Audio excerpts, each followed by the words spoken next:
If you see me wearing an eye patch later, it's because I lost an eye rescuing Scooter from the Spanish War of 1858, where he was in jail in a coma because he was passed out drunk. But here we are today in 90s month, where we're going to talk about everything 90s. So if you have a favorite car from the 90s, chances are we are not going to talk about it. At all.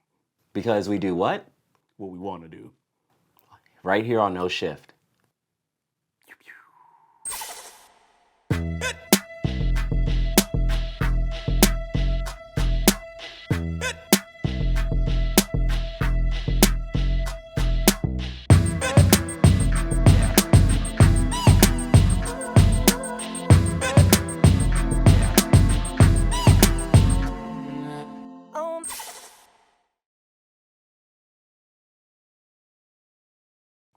And then hypercar news this week, Lamborghini's Countach has sold out. Congratulations to all four of you that was able to afford one. I'll take the old one. I'll take anyone. Please, just the one from the 80s that's sitting around in somebody's barn. Anything with that bull galloping like this on top, please. I'll take it. I'm actually going to sell it for the Ferrari. I'm going to sell it for 3 M2s. This past week at Motor Trend, the Acura TL Type S went up against the CT5V and Genesis G70.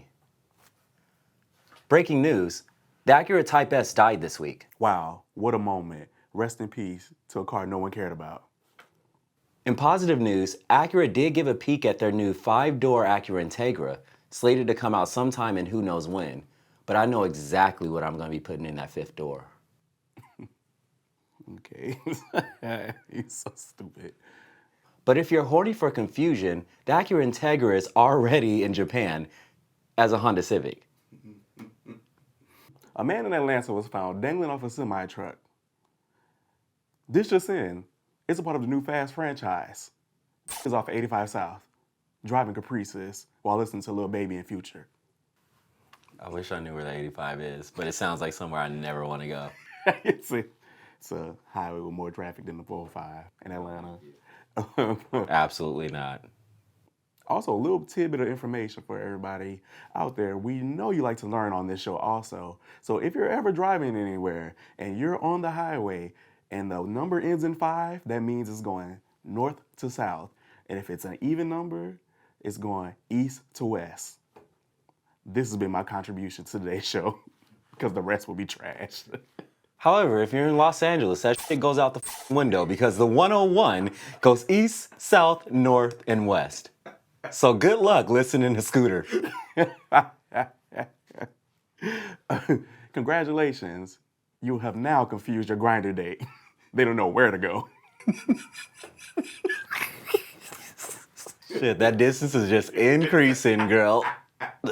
I thought you were 1,500 feet away. Turns out you're 1,500 miles. Now you're on your way to Phoenix. Don't do Grindr in Phoenix. Oh. Genesis just revealed their electric GV60. Finally, a small EV that doesn't look like it was drawn at a Make-A-Wish Foundation. I don't know. Yeah. Oh. And then Make-A-Wish Foundation news, no one has wished for anything from Acura. The used car pipeline is drying up as the chip shortage continues to continue. So if you bought a piece of shit this past year, you're in luck. Also, if you got in your Prius this morning and it did not start up, it was because Riley took your catalytic converter. They're going for a lot of money right now. No, real shit. Protect your cars because I've had 3 of my coworkers. They shit got like taken in the parking lot at LAX. Excuses? I'm so glad I have no cats on my car. Unless you're the DMV, I have cats on my car. Tesla delivered 250,000 vehicles in its 3rd quarter, double what they did this time last year. Seems like the only thing they can't deliver are their promises. Roadster. Cybertruck. Have they delivered the semi-truck yet? I haven't seen it. Semi-truck. Mazda's MX-30 will be its new offering into the EV market. It will only be sold in California with a range of 100 miles, which means you can only go 3 stoplights in Los Angeles. You can go from from trunk to the Abbey. Have to recharge it. Like, what? Hey, Mom, I'm going down to neighbor's house. Don't forget to charge up on the way. like, what's the point? I don't know, and I bet you it's $93,000. Actually, it's 35. $93,000 in Mazda money. Earlier this year, Mazda announced that they were going to be canceling the 6 and the CX-30, only to let us know 2 weeks later that they were full of shit. Because the 6 is still here, but it's getting canceled again? Again. Are y'all on or off? Which is it? Because we're tired. Mazda, we're tired of you coming to our house late at night crying over the 6 and CX-30. Just let it go. Just go to your sisters, aka Scion. You remember those Scions that look like Mazdas, the Mazdas that look like Scions? I was like, what is this? Yeah, our homegirl Sylvia pulled up in one, and I was like, oh, like she was like my Scion. I was like, Scion? That's a Mazda 3. What? And she's like, no, it's a Scion. I was like, girl, you don't know cars. And I looked, and I saw that Scion badge. Rest in peace, Scion. Wow, this story is ridiculous. A car crashed into a building in Black Eagle, wherever that is, and the cop said, and I quote, it failed to negotiate the intersection. And in Black Eagle news, I'm surprised they didn't shoot first and ask questions later. And in Black Eagle news, bullets were found in the back of a car sticking halfway out of a building. And in Black Eagle news, the car was just minding its business.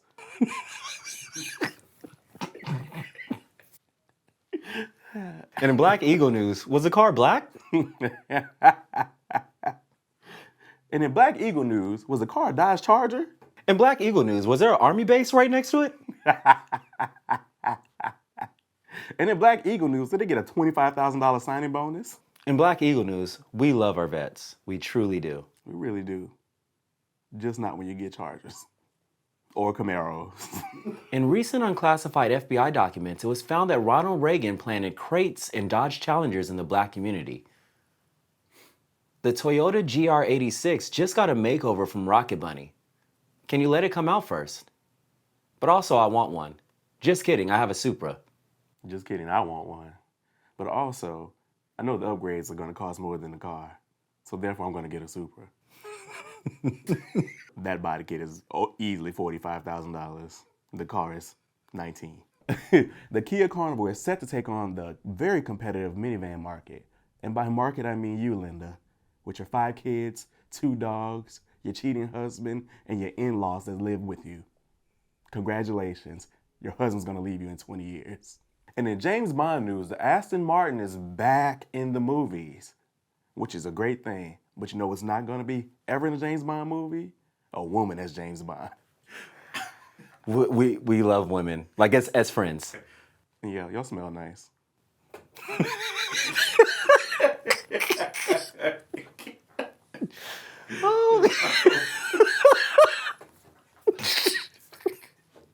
That's all I got.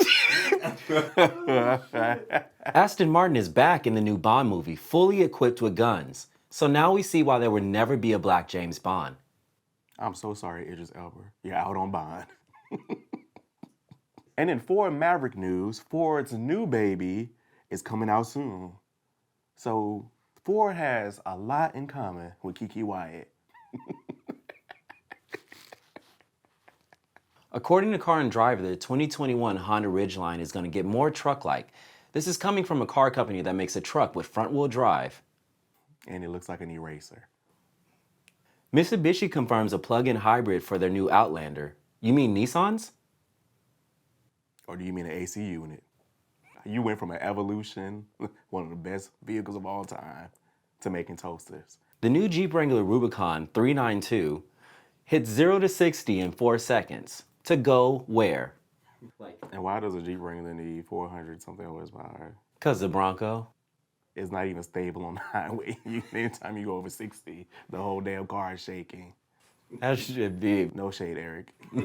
Nah.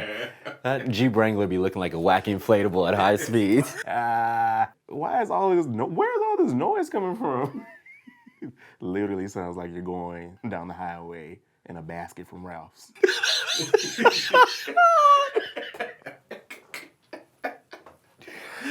Like, Jeep Wranglers are literally only good for taking pictures next to at the beach with the rocks. Like, going mudding. That's no time. Anything to do 4 miles per hour and less. Next to a rock. Or what's the stance that they do? It's like the bow legs.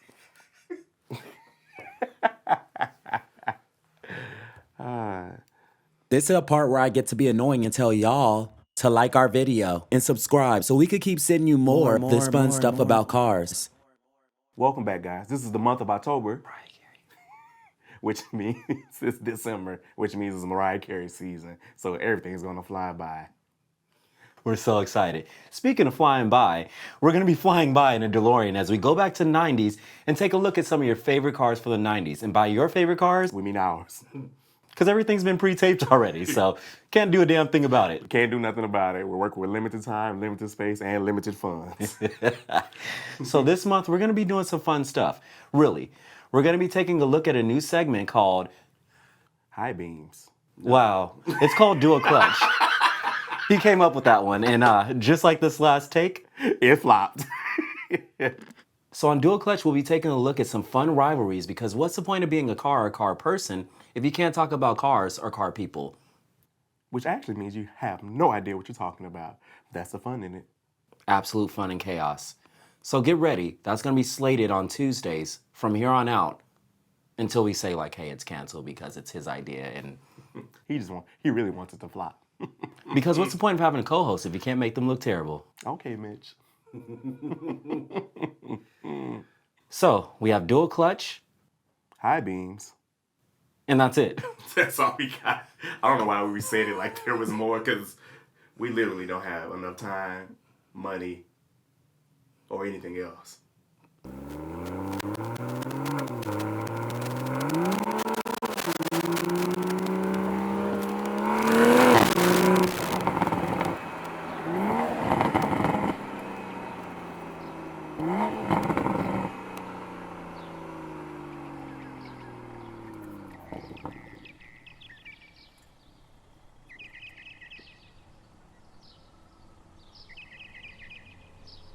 The 90s were all about originality and shoulder shrugs, and I guess that works. A lot of greats did that really well, like the Toyota Supra. So today, we're gonna take a look at some of those legends that took advantage of everything the 90s had to offer.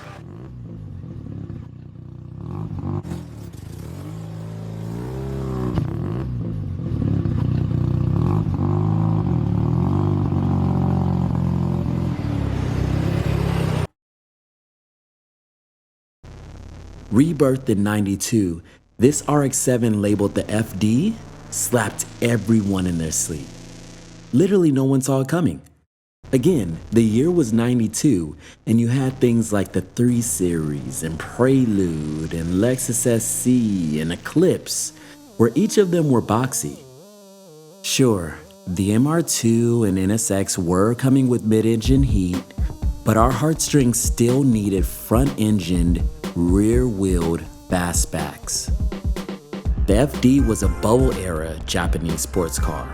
Mazda went to extremes to make it as competitive as possible, and it's possibly their best effort at making the rotary a viable option. And the RX7 delivered. Sleek lines, curves, stealth lights, driver-focused detail. This was the car you paid attention to, even if that rotary engine wasn't turned on yet. Horsepower ranged from 255 to 265 over 10 years in production, depending on the version you got. If you let it climb to 10,000 RPMs, you'll hear one of the sweetest symphonies to come from Japan. It's a Yamaha. It's Beethoven. No, it's a RX-7. And it's not just any RX-7. This one belongs to DJ, equipped with Blitz Advanced Power Air Cleaner RX-7 FD3S 13B REW.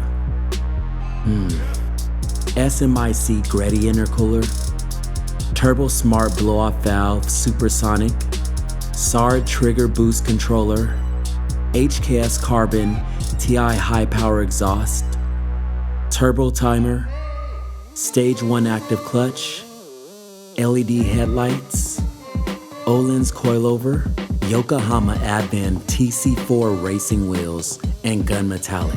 Sumitomo tires with two 25/40s in the front and two 55/35s in the rear.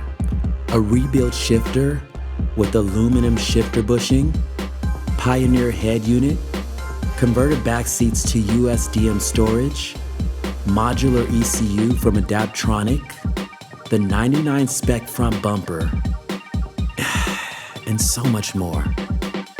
So that symphony we talked about earlier, it's on center stage. Let's go take a closer look. DJ, man, thanks for having me, for allowing me the opportunity to finally sit in a RX-7. I love cars. I tend to do things a bit backwards. So I should be pretty used to getting in the opposite side of a vehicle. But nope, still thrown off. Almost sat in your seat earlier. And it's more so the fact that I'm thrown off by the allure of being in a true Japanese sports car of the 90s than it is the fact that my body's like closer to oncoming traffic as like a helpless passenger. How easy was it to tell your brain, hey, sit on the right, shift on the left? Honestly, the first couple times that I drove this, it wasn't too bad. It wasn't too bad. I keep shifting to the left side, so I'll be eating like half of the lane. Oh, shit. That was just the like couple of times I did it. After that, you start to get used to it. It's not that bad. The same thing as shifting is really not that bad. Yeah, the only thing that sucks, or the only thing that's hard part, is to take a right-hand turn at a stop sign or red light. Is it the blind spot? Yeah, you literally can't see. You gotta like look at the rear. Yeah. But so far, I enjoyed it a lot. It's so much fun with this car. So. Was this your first time in a right-hand drive car? Yes, actually, this is actually literally my first time in a right-hand drive car. And that had to be the selling point for this car, right? To get a RX-7 as Mazda intended it to be leaving the factory? Yeah. They did a really good job doing everything else. I really enjoyed it a lot, too. And obviously we're talking about leaving the factory, but I could see you didn't stop there. Those gauges are telling me that there might be a little boost in here or something not quite factory. Yeah, there's a little bit of stuff in here. The one towards the bottom right here, well, RX-7 tends to overheat a lot. They tend to eat a lot of oil, so I have an oil temp right here, just to make sure it's not overheating. This is my boost gauge, just to see if I'm running, A little too much? Yeah, a little too much, if I can handle it or not. Yeah, like around 4,000 RPM, boost tends to go up. So this car, the most boost it can handle is not much because it is a rotary. It's roughly around 12 PSI, which is really good for especially like a 90s car. Yeah. I mean, especially a rotary or the Dorito as we know it. It prefers to, be a bit of an asshole and problematic. It screams and causes drama. How has this held up so far? So far it's good, not too bad. I haven't had any problems yet, or main problems, like knock on wood. Hopefully I'm not going through any problems, but I know I will, for sure. Especially, there's the rat nest, oil, a lot of leaks, apex seal. That's the main part of rotary. Yeah. That is the one to look out for. Yeah. A lot of people tend to get scared because it's different. It's not a piston, it's a rotary. So a lot of people tend to get scared from that. I don't know much. I'll be honest with you. I don't know much about rotaries yet. Mm-hmm. It is a learning process. Everything is a learning process. We have to start from somewhere. I mean, who does though? Yeah. Like that's the truth. Like these guys are learning something every single day from each other online on the forums. Like there's so many. Like think about it. There's so many traditional piston engines out there, and people are still figuring out and troubleshooting those things. And almost every car comes in those. So imagine how difficult or much of a new experience it must be for something that was made for just one car. I mean, it's been holding up well because I'm guessing the original owners took pretty damn good care of it. This thing looks great for a car that's almost as old as me, or maybe I'll say older. I'm just gonna assume I'm 21. How many owners came before you? So there's 2 owners, one from Japan, another one in South Dakota. Actually 3 owners, sorry, 3 owners. One from Japan, he shipped it to South Dakota, and then he drove here to LA. And then he sold to someone to LA. Oh shit! So he put a lot of miles on the car driving it from South Dakota to LA. Surprisingly, so this car actually has less than 7,000 miles. Excuse me? Yeah, less than. So if you want to estimate, like probably like 6,500. That's how many miles on this car. Jeez. Yeah, the paint is on point. There's no problems at all. This car is still like, you know, I did, you know, check it as well if it has any problems or anything. Like there's absolutely not a lot, barely any, no rust. You know, it's really crazy how this car is it's still pretty brand new. When you pulled up behind me, I was blown away because, yeah, a lot of people take good care of their cars, but you could still notice some of those imperfections and see like where the years have like worn on it a bit, especially with a car like this, like, right? Like you want to drive a car, and that's the whole purpose, or I don't want to say purpose, but that's like one of the important things for a rotary engine. You have to keep that shit revving to like clean out the apex cylinder. Yeah. So you always got to keep this car revving because the apex seal the rotary has to constantly rotate as fast as possible, so it doesn't causes too much stress on the apex. Yeah, on the apex seal especially. So. And that's such like a delicate balance to have. Like, I want to keep the miles low on this car, keep it pristine, but I also need to beat this car up a little bit. But I mean, I guess that's what your STI is for, right? You have that daily, so you put the miles on that, and you give this its beauty rest when you need it.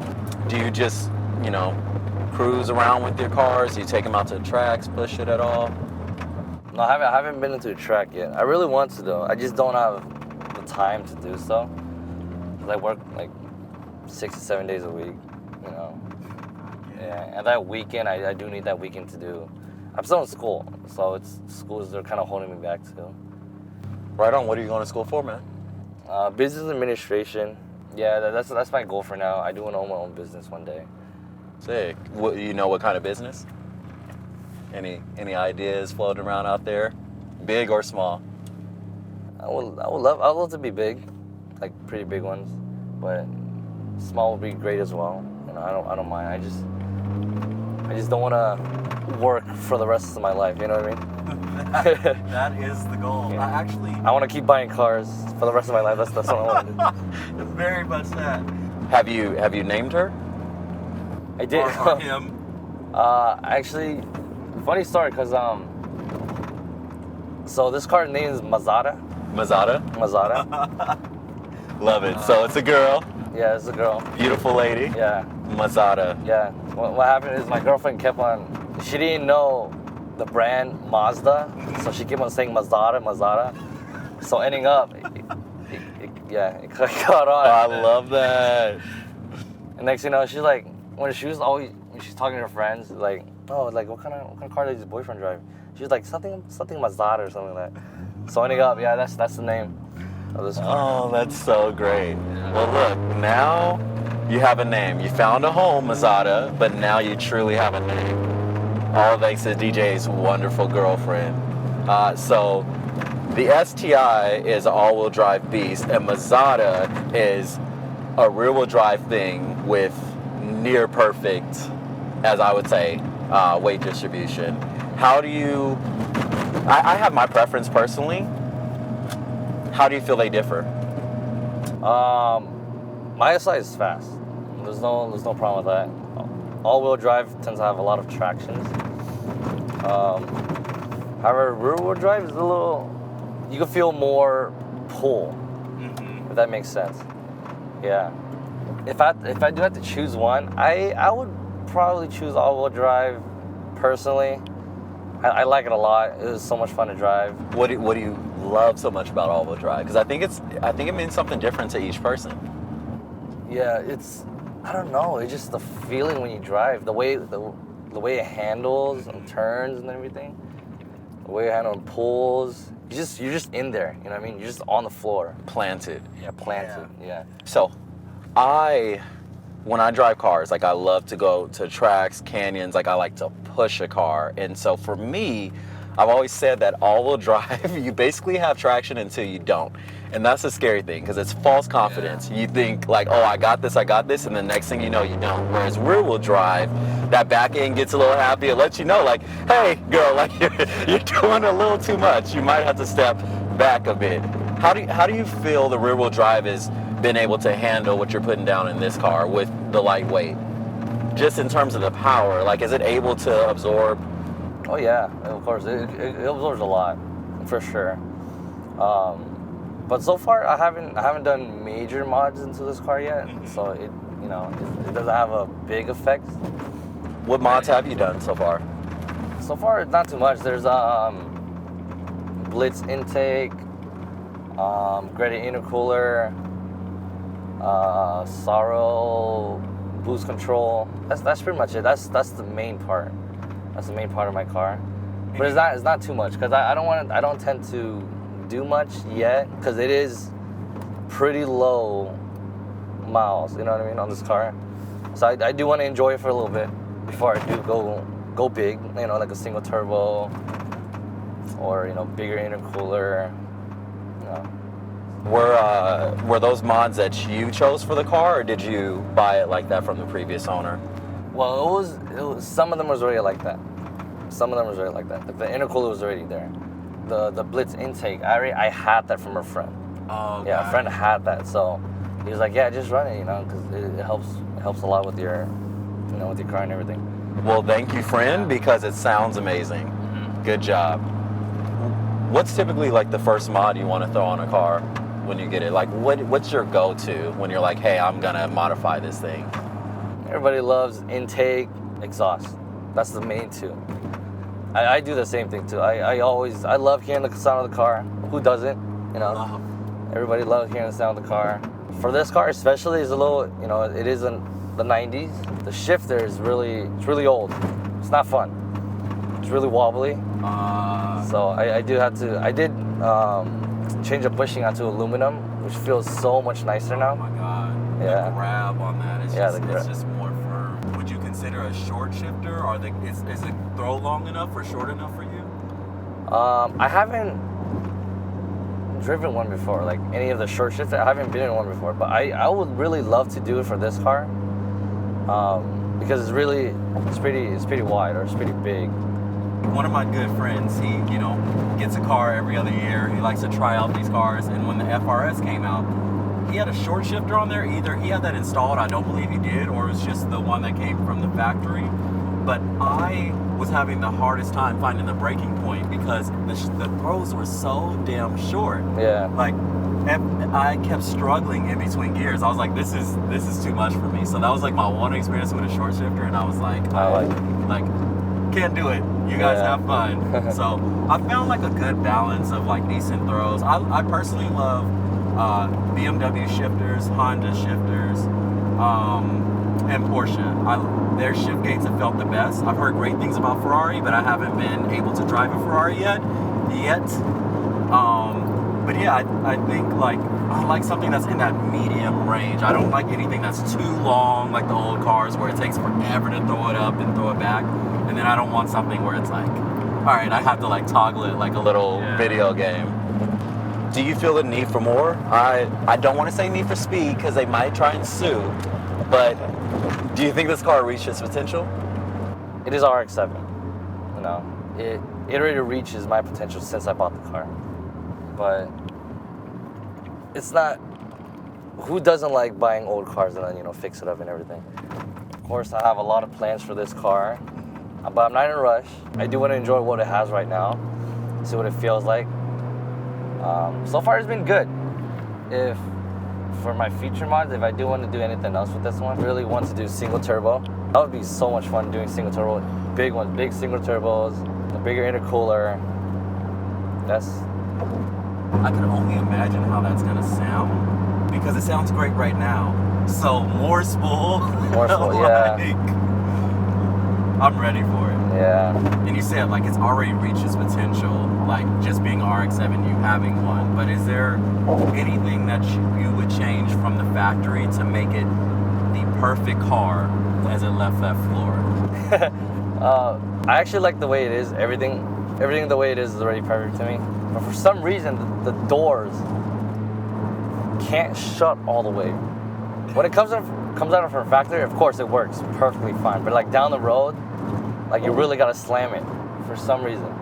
It's really weird. A lot of RX-7 or owners tend to have the same problem with me. Yeah. Some of these are plastic as well, so it's really not enjoyable. Like, you know, that door handle. Yeah. Yeah. People tend to break that a lot. Loose, like, be careful. Like, if I get in here, or if the girlfriend is having a bad day and close this door a little too hard, that's flying right across the other side of the car. But so far, I enjoyed it a lot. What Mazda did to this car, it's amazing. It's a legend. It's a legend now. Honestly, I hate that they're not making these anymore. But I heard a rumor that there's a Toyota Mazda collab that could make that possible. If they did, would you buy one? It's a yes or no. It's really hard to explain. If they do keep a rotary, I might just go with it. It's really fun to work. No, it's not fun to work on rotaries, but it's more like an experience-wise. Yeah. You know, having that type of experience. It's like the new Supra. You know, it's like having that experience. Very much that. Very much that. And we love a Supra. So I'm gonna show you a concept. If this had a rotary engine in it and enough power to hang with the big boys, would you trade yours in for it? No, I can't. I can't trade anything for this one. It's different. It's different, you know. It's old. It's classic. It's a legend. It is. Yeah. I always grew up always wanting an RX-7. You know. If it's like that, I mean, I would get it, but I would not trade this for anything. But you definitely consider buying it. So I would consider buying it for sure. you hear that, Mazda? People are considering it. They did a lot of things good in the past. They're on the right track. What do you want to see next for Mazda? Like, what's something that you feel Mazda needs to do? Because, like, they've been pretty quiet for a while. Like, That's true. Like, yeah, they haven't been exposing a lot. Yeah. they were an exciting name in the 80s, the 90s, even the early 2000s with everything they were doing with the 3, the Protege, when they had Mazda Speed for a bit. Like, would Mazda Speed be it? Is there a certain car that you want to see something out of? I mean, a lot of people have their own, you know, different opinions in their own, you know, in the car industry. To me, I love sports cars, for sure. I love sports cars. If they do make an RX, that would be great if they do make an RX-9. That'd be cool, you know, because they already have the new GTR, Supra, NSX. Everybody has one. RX-7 is left out. You know what I mean? I feel there's 2, RX-7 and the S2000. Like, What was that new Nissan now? 400Z? if that thing looks good enough, I might have to wrap my car around a pole and get it. But we'll see, because Nissan's very finicky with their launches, and they can tend to be a bit problematic. Love Nissans. I've had quite a few of them. Absolutely love Zs. I love every single Z that's came out, just about, except for those weird 300ZXs from the like late 70s, early 80s. Those were just weird. The 280 through those odd. But yeah, this new one, I might have to do it.